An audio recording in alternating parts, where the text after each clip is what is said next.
আগের দিন চিংড়ি যেটা করলো,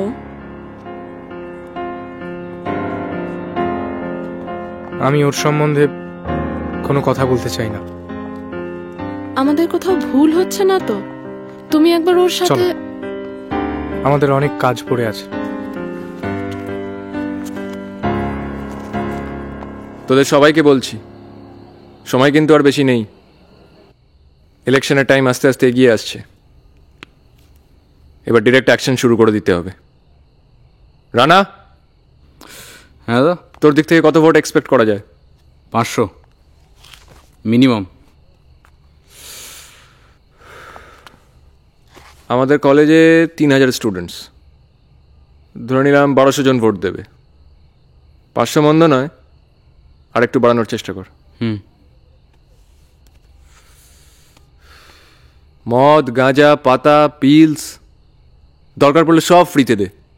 টাকাটা আমাদের কাছে কোনো ফ্যাক্টর নয়। যেমন করে হোক ইলেকশনটা জিততে হবে। হয়ে যাবে দাদা, চাপ নিও না।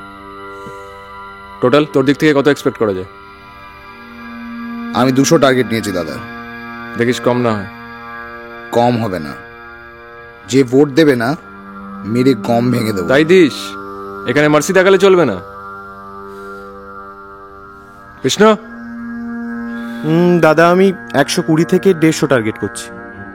120 থেকে 150, 500 আরো 200, 150 জিতে গেল।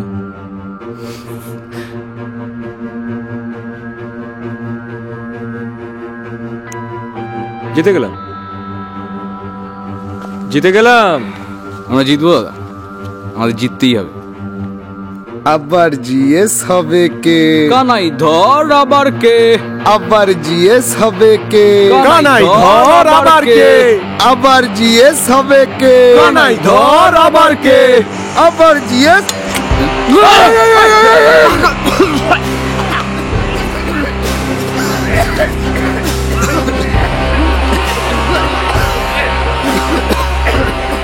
রঞ্জার পেরাল মেরেছিলি না? দেখ এখন কেমন লাগে।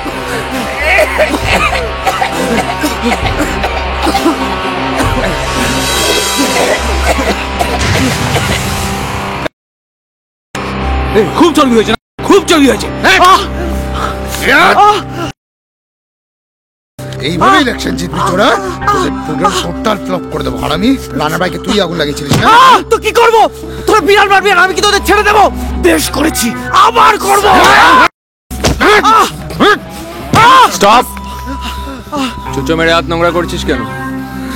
নোংরা করলে পুরোটা কর। ঠিক বলেছ। টোটাল এটা বাঁশ নিয়ে তো আজকে হাত পা কোমর সব সাইজ। তোরা বুঝলি না,